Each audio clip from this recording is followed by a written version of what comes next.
एक बार एक फौजी जवान छुट्टी लेकर घर आ रहा था। वह बस से उतरा और घर की तरफ चल दिया।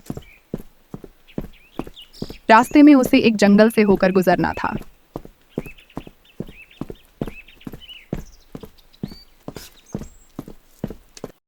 कुछ दूर चलकर उसे एक लड़की के रोने की आवाज सुनाई दी।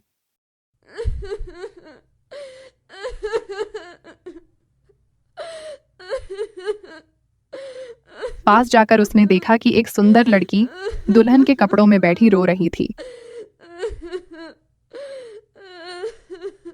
फौजी जवान ने पूछा, क्या बात है, आप क्यों रो रही हैं? मेरा पति मुझे यहाँ छोड़ गया है। उसका कहना है कि मेरे घर वालों ने दहेज नहीं दिया, इसलिए वो मुझे यहाँ छोड़कर जा रहा है ताकि जंगली जानवर मुझे खा जाएं। कुछ देर सोचकर फौजी बोला, अगर तुम्हें ऐतराज न हो तो मैं तुमसे शादी करके घर ले जा सकता हूँ, मगर मैं अनाथ हूँ और घर में मैं सिर्फ अकेला ही रहता हूँ। लड़की ने कुछ देर सोचकर हाँ कर दी। तभी फौजी ने अपने फल काटने वाले चाकू से उंगली से खून निकाला और लड़की की मांग भर दी। इस तरह दोनों पति पत्नी बन गए और फौजी उसे अपने घर ले आया।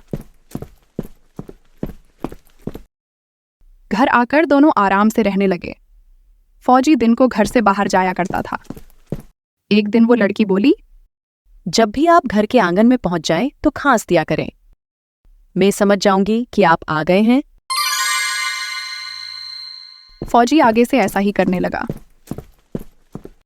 एक दिन की बात है। फौजी को चालाकी सूझी।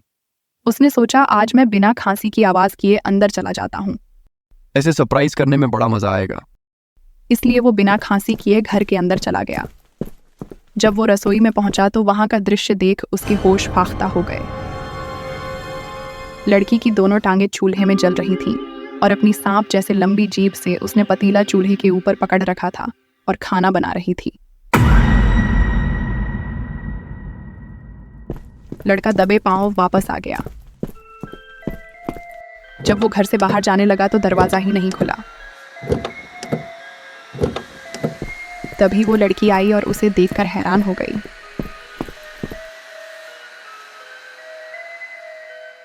अरे, आप बिना आवाज किए आ गए। वो आज मैं तुम्हें हैरान करना चाहता था, लेकिन तुम पहले ही इधर आ गई। ओह, चलो खाना खा लेते हैं। ये कहकर लड़की रसोई में चली गई। लेकिन अब लड़की जो चुड़ैल थी, को शक हो गया था कि फौजी ने उसे देख लिया है, क्योंकि उसके हाव भाव बदले से लग रहे थे। तो अब कुछ करना ही पड़ेगा।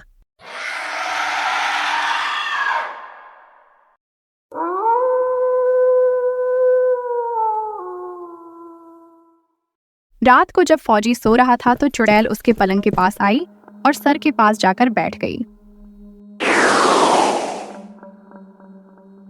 उसने अपनी लंबी जीभ निकाली और फौजी का खून चूसने लगी।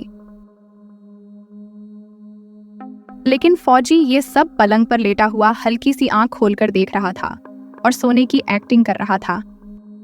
तभी जैसे ही चुड़ैल की लंबी जीभ फौजी के गर्दन पर पहुंची तो फौजी के गले में पड़े ताबीज से जलने लगी। चुड़ैल ने जल्दी से अपनी जीभ अंदर कर ली और साइड में खड़ी होकर फौजी को देखने लगी और थोड़ी देर बाद चुड़ैल वहां से चली गई।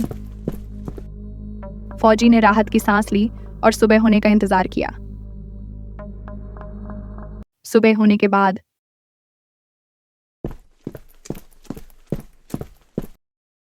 मैं काम पर जा रहा हूँ। अरे, क्या बात है, खाना तो खाते जाइए। नहीं, मुझे आज जल्दी जाना है। इतना कहकर फौजी वहां से चला गया और शाम को फौजी अपने साथ एक थैली लेकर आया।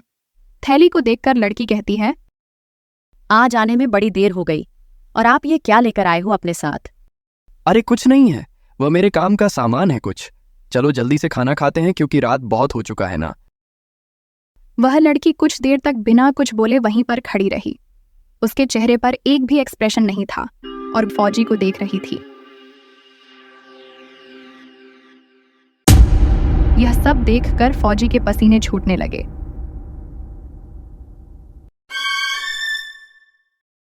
और तभी वह बोली, अरे, आप अभी तक वही खड़े हो, और मुझसे कह रहे थे कि जल्दी से खाना खाने चलते हैं।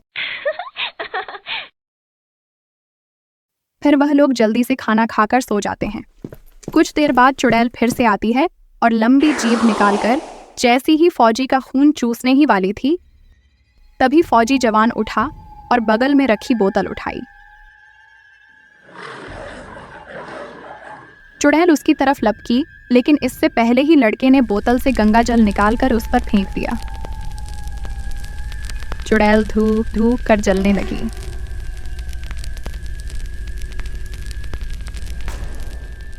अंत में केवल उसके गहने ही वहां बचे।